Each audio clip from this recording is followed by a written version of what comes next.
Friends, ये है मेरा टाइम टेबल जो मुझे मतलब बेस्ट टाइम टेबल लगता है मेरे लिए। हाय एवरीवन, सो आज के न्यू ब्लॉग में आपका स्वागत है। सो फ्रेंड्स, आज ब्रेकफास्ट में बन रहा है पोहा। बहुत दिनों के बाद फ्रेंड्स पोहा बना रही थी मैं, और ये साथ में मूंगफली, काजू और मखाने कर रही हूँ मैं रोस्ट, जो कि डालूंगी मैं पोहे के अंदर। ऐसे मैं फ्रेंड्स पहले बनाती रहती थी, इस बार तो मतलब पता नहीं कितने मंथ के बाद बना रही हूँ, मुझे याद भी नहीं है। एंड मैं आपको बाहर दिखाती हूँ। सुबह सुबह इतनी बारिश हो रही है, मतलब इतनी झमाझम बारिश हो रही है। फ्रेंड्स, जहाँ मैं रहती हूँ ना, यहाँ पे बरसात में भी बारिश ही नहीं हुई, बहुत ऐसे कम बारिश देखने को मिली, हुई नहीं मतलब। तो आज तो मौसम बहुत अच्छा था, और सामने देखो छत पे हमारा तिरंगा लहलहा रहा था, और कितना ब्यूटीफुल लग रहा था ये व्यू। इसके बाद फ्रेंड्स बस ये रोस्ट हो गए हैं, इनको ऐड करते हैं पोहे के अंदर। एंड फ्रेंड्स, इतनी अच्छी खुशबू आ रही थी, मतलब मुझे रहा नहीं जा रहा था, मेरा ऐसे मन करता मैं इसको पकने भी ना दूं, खा लूं। और इतनी मुझे भूख लग रही थी सुबह सुबह।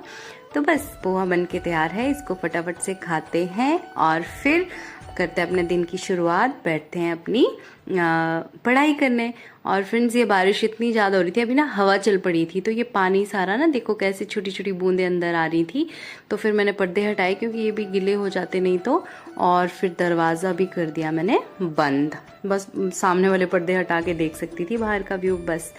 और फ्रेंड्स, आज के टाइम टेबल के अकॉर्डिंग जो मेरा फर्स्ट स्लॉट है वो है जियोग्राफी का। तो जियोग्राफी का फ्रेंड्स मेरा जो रिवीजन चल रहा था वो चल रहा था लैटिट्यूड लॉन्गिट्यूड पे, और सीज़न किसकी वजह से होते हैं, गर्मी सर्दी, सीज़न किस चीज़ पे डिपेंड करता है वो, और पोल्स पे नाइट एंड डे क्यों होता है, उस सब का रिवीजन करी थी मैं। सामने जो रखी है वो ऑसवोल्ड की बुक है, मैंने आपको दिखाई है, और ये उसकी जीरोक्स है जीसी लियोंग की, और अनिरुद्ध सर थे। और फिर ये क्लास ख़त्म करके फ्रेंड्स मेरे जो सेकंड स्लॉट था वो था इकोनॉमी का। इकोनॉमी के लिए भी मैं ऑसवोल्ड की ही बुक्स फॉलो कर रही हूँ। ये एनसीईआरटी है, मैंने आपको अपने व्लॉग में दिखाया हुआ है पहले भी। इंडियन इकोनॉमी एनसीईआरटी 9 से लेकर 12 तक की कंबाइन है ये, और इसमें सेकंड चैप्टर का रिवीजन कर रही थी मैं। और जो भी फ्रेंड्स जैसे मुझे कोई वर्ड समझ में नहीं आता ना, तो उसकी हिंदी में ना साथ में लिख देती हूँ। और ये देखो प्रीवियस ईयर क्वेश्चंस भी यहाँ पे दिए गए हैं जो यूपीएससी में आए हैं। तो इससे हमें ये हो जाता है फ्रेंड्स, एक आइडिया मिल जाता है कि किस तरह के क्वेश्चन पूछे जा रहे हैं। और चैप्टर जब अगर आप अच्छे से पढ़ लो ना, तो आपको बहुत सारी बेसिक चीज़ें क्लियर हो जाती हैं। मेरे लिए तो ये बहुत हेल्पफुल है बुक। और फ्रेंड्स, इसके बाद मेरा सी सेट का शुरू हुआ।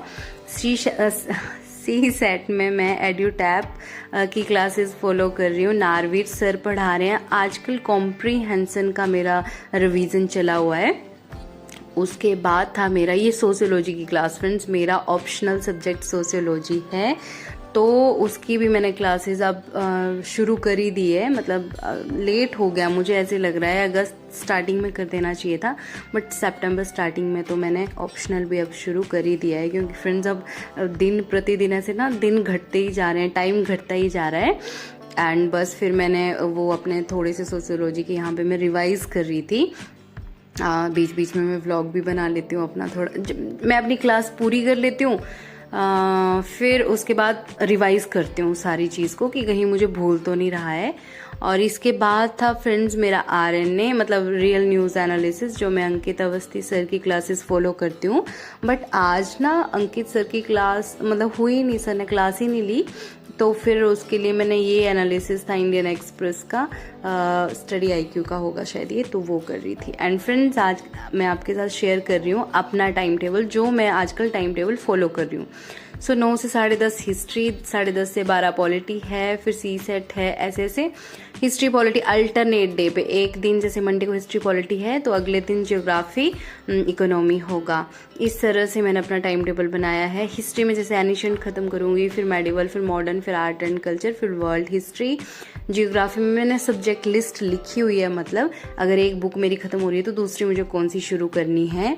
और ये पॉलिटी का आ गया, इसमें गवर्नेंस, सोशल जस्टिस सब मैंने ऐड किया है। ऐसे भी मैंने शुरू करा है अल्टरनेट डे पे, एथिक्स भी, क्योंकि मुझे है फ्रेंड्स कि मुझे हर सब्जेक्ट के टच में रहना है, लास्ट के लिए चीज़ें नहीं छोड़नी है। संडे के लिए भी मेरा टाइम टेबल है फ्रेंड्स, इंग्लिश, साइंस, हिंदी, योजना और कुरुक्षेत्र मैगजीन, और मतलब मुझे है इस हिसाब से कि जनवरी तक अपना सिलेबस सारा ख़त्म करना है और फिर फरवरी में रिवीजन शुरू करना है। तो ये रहा फ्रेंड्स मेरा एक टाइम टेबल जो आजकल मैं फॉलो कर रही हूँ। और फ्रेंड्स ये मैं काजू लेके आई थी, इनके अंदर ना फ्रेंड्स ये निकला ऑक्सीज, और मतलब मुझे लगता है शायद ये मॉइस्चर ना कैच करें उसके लिए होता होगा, क्रंचीपन इनका ना जाए, तो फिर मैंने इनको डब्बे में भर के रख दिया, क्योंकि ऐसे फिर आजकल मॉइस्चर आ जाता है अगर बाहर रखें तो। और मौसम भी इतना अच्छा था फ्रेंड्स, तो पॉपकॉर्न मेरे घर पे पैकेट पड़ा था, तो मैंने सोचा कि थोड़े से बना लेती हूँ। ये मैंने बनाए और भूख भी लग रही थी, तो बस फिर थोड़े से ये खाए, पॉपकॉर्न्स इंजॉय किए। एंड फ्रेंड्स आज हो गया नेक्स्ट डे, और अभी आई थी मैं छत पे, और फ्रेंड्स मैंने देखा कि मतलब जैसे कॉटन कैंडी होती है ना, उसकी तरह ये बादल आसमान में इतने खूबसूरत लग रहे थे। तो मैंने सोचा मैं वीडियो बनाती हूँ और आप सबसे पूछूंगी, जैसे जियोग्राफी में हम पढ़ते हैं ना क्लाउड्स के बारे में, तो जो यूपीएससी एस्पिरेंट होंगे वो मुझे कमेंट्स में बताना कि विच टाइप ऑफ क्लाउड हैं। जैसे हमने पढ़ा है cirrus, cumulus, stratus, nimbus, altostratus, cumulonimbus, है ना, स्ट्रेटो क्यूमुलस। तो आप मुझे बताना कि ये कौन से वाले क्लाउड हैं, इन क्लाउड्स का नेम क्या है। और सामने हमारा फ्लैग कितना खूबसूरत लग रहा था फ्रेंड्स। तो इतने मतलब ये देखने में ये बादल इतने अच्छे लग रहे थे, मन कर रहा था कि इनको पकड़ लूँ मैं जाके।